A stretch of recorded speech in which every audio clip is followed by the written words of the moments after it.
strike me down, I shall become more powerful than you could possibly imagine. Alright, it's Bulldog. I'm back with one of my favorite videos that I've had in quite a while. Getting back to kind of my roots here a little bit. Breaking the raid. So these relics have kind of destroyed the raid as it is, but this is still really cool because we are going to solo Phase 3 of the Sith raid using a full bounty hunter team, 41 million damage. We've been working on this team for several weeks, maybe even a month. Finally got it. Kind of using a bug, or what might be a bug. I'll get into that a little bit because it wouldn't be a Bulldog video if I wasn't doing something in the gray area, right? So let's just jump right into it because it's kind of a long run. It's a full 12 minutes. And I'm actually watching this video for the very first time here. I know it's a solo. We've been working on it, so I know the mechanics. But basically what you're going to do, so this has to be a Django lead. You want to... Traya is never going to use Isolate. I shouldn't say never. Depends on how the RNG goes, but might never use Isolate. So we're going to down all the sabers because the bounty hunters have awesome damage. And then the key thing is going to be landing burn on Traya. So you're going to see that here in just a second. Right here, hopefully we get burn off the bat. Yeah, because we would restart if we didn't get burn right off the bat. And what burn does is it prevents turn meter gain. So, and this is only under Django Elite. Under Django Elite, it's going to prevent turn meter gain. What Traya will do whenever she gets out of her topple here is normally she would stand up, gain 100% turn meter, and immediately take a turn. Now her turn meter gain is supposed to be unpreventable unless she's toppled. So I think most of us have always thought she's gaining this turn meter after she stands up. But it looks like either she's gaining it first or it's just bugged, I'm not sure. But either way, you can see burn prevented her from taking that turn. So then we can down all the sabers again before she takes a turn and then can use her Isolate again. So what this is going to do, several things. First off, since she doesn't take 2 turns, if we do that every time, the run will last twice as long, giving us twice as many turns. It's going to prevent Traya from taking a turn, meaning she can't isolate somebody. And I apologize, like I said, I'm watching this for the first time. I don't know if we get some resist, she could possibly get Isolate in there. I'm assuming that didn't happen since we got a full solo. And then remember that these bounty hunters gain stacking critical damage for each death. So every one of those sabers that gets killed off, they're stacking critical damage. So they're going to end up doing a ton of damage. Or Singh is probably going to have like 20 million damage in this run. Well, we'll see the numbers at the end, or I hope we'll see the numbers. So you do have to make sure that you start with a decent amount of potency on Django. Remember, Traya has a lot of natural tenacity. Now, Django's lead will help lower that tenacity some, and then burn will help lower that tenacity some. But every saber death is going to increase Traya's tenacity by 10%, I believe.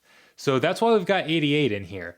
Once we get the payout, which is not that important to get the payout immediately, but you do need to hit that payout eventually, because every time 88 gets a critical hit, he's going to lower Traya's tenacity by 10%, stacking. So that's how we're offsetting the tenacity gain from the sabers, is with 88, and then the Django's attack will also lower tenacity as well. So that it's pretty key to have him high tenacity. And then, so Aura Singh is going to do the bulk of the damage. She does a ton of damage when toppled, as is. And then by the time we stack all this critical damage up, she's going to be hitting very, very hard. You can see she's already hitting hard, and we're at 12 on the enrage timer. So all of the bounty hunters hit pretty hard. We want Bosk in there mainly to lower the cooldowns. So that burn attack is on a 3-turn cooldown, I believe. With Bosk in there lowering the cooldowns, it essentially makes it on a 2-turn cooldown. So that ends up being pretty big. and that way, if we do get resist, that burn is on that burn will last for 3 turns. So it is possible to actually get resisted and still come back around and land burn again before it falls off Treya. But so I do like Bosk in there, and then Dengar's in there. We originally started with Greedo, Imbo, Boba, adding more damage in there. In this run, we like the speed down. That's the reason that he's in there. And then he does call some assist as well, and can help 88 do some more attacks to make sure we're lowering that tenacity. Get some decent damage in there. So I don't necessarily know if this is really the optimal run. You can see there's no speed down landing now. That speed down is not it's not a 100% thing. I think it's 70% of the time on one of his specials. So we'll get, I think he said we had some speed down landed a few times. So that can help, and that's going to give everybody else more attacks. So even though somebody like Greedo or Boba would probably do more damage, but I do really like the speed down in there because it's going to give Sing more attacks, and she's really the one that's going to be doing the bulk of the damage, even though all these bounty hunters hit hard between the offense up, Django's lead, helping out with the bounty hunters' resolve. So you can see there's no problems whatsoever taking out those sabers on the side. We're at 63% here, and we're 6 minutes into the video. So this is a pretty fast run. So I really think this team is going to it's not as good as the Anakin Night Sister team, but a lot of guilds don't allow that, and we don't know if that's going to be fixed. Although this could actually be fixed as well, depending again on if this burn is considered a bug or not. And if I know I'm kind of jumping around here, going all over the place. If I was the devs, I would embrace this run right here. So the Night Sister team, as much as I'm emotionally attached to that, and the Night Sisters, it doesn't really make a lot of sense because it's easier to run if you have like a weaker initiate, for example. Can make a big difference. Even making like Anakin stronger and increasing his potency can hurt the run. So there are at least some aspects of the run where it's better to have a weaker squad, and people are actually hurt by gearing their team up. Whether it's the Anakin run or just the regular Deathstorm, getting that started helps to have a weak initiate.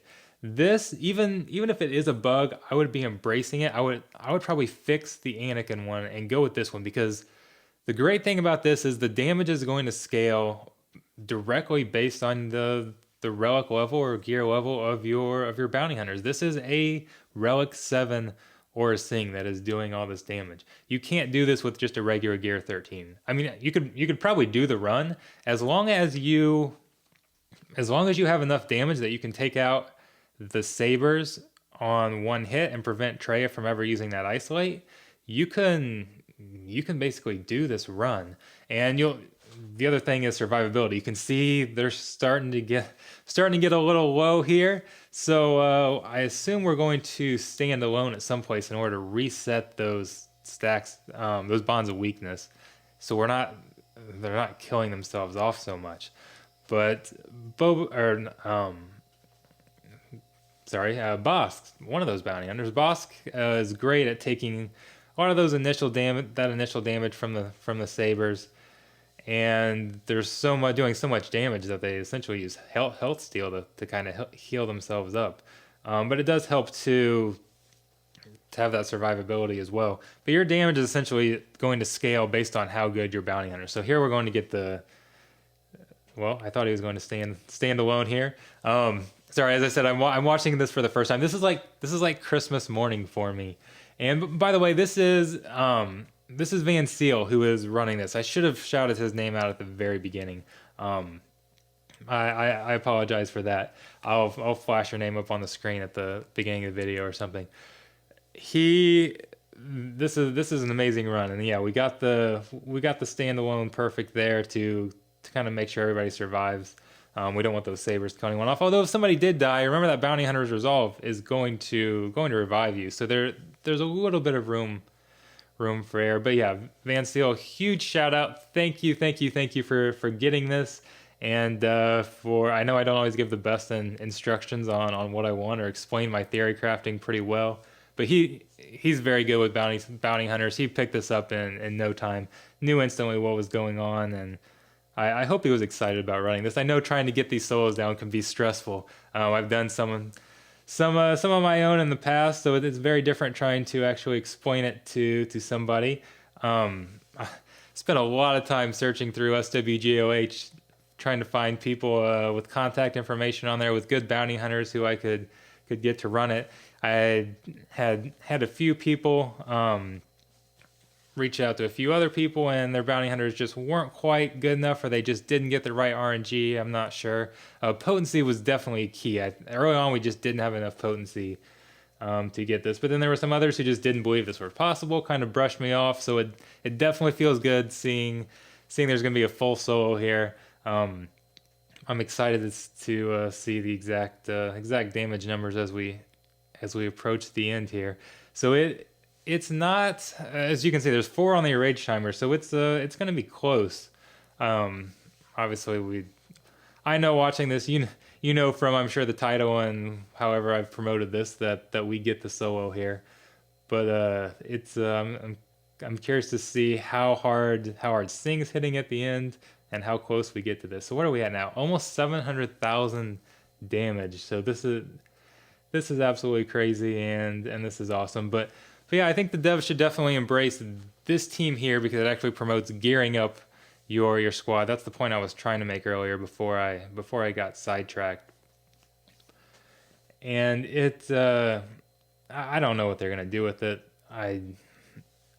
I don't know if they'll ever nerf the Anakin nerf. They basically, I know they've got a new raid coming out. They may have just kind of given up on the Sith raid and said, whatever happens, happens.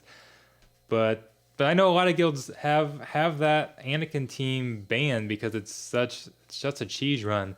This one, even if that is kind of a bug, this is not a cheese run. You need a legit bounty hunter team to run this. So if you've actually got the relic team to run this, I think you deserve to be rewarded for that, because like I said, you can't just throw your Gear 11 bounty hunters in here and run this. Believe me, I tried with my Gear 12, Gear 11 bounty hunters, and all I was able to do was essentially prove the concept that the burn would stick. The way I figured this out originally was, I wish I had his name here. I'm sorry I didn't think about this beforehand. There's a guy out there who has some pretty cool videos with running Django with a separatist team. Was it Django, Dooku, Grievous, Newt, and Thrawn, I believe, and was doing 30, 40, maybe even 50% damage on here.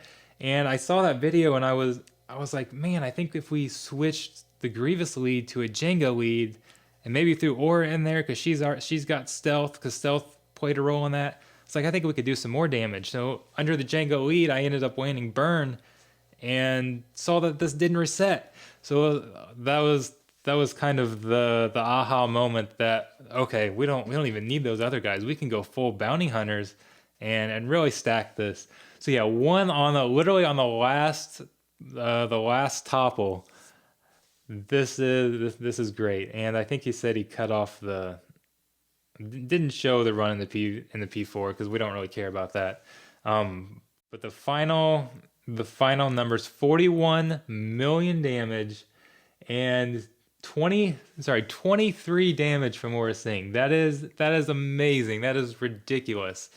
So thank you, Van Seal. You are awesome. I love this video, and I'm excited to see if anybody actually is going to use this bounty hunter team and see if we can do something with it. So this is super exciting. Again, getting back to my roots. I know a lot of you know me from other aspects of the game. Let's just leave it at that.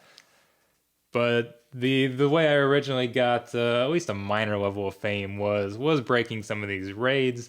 The C3PO one was the kind of huge one for me that got a lot of subscribers.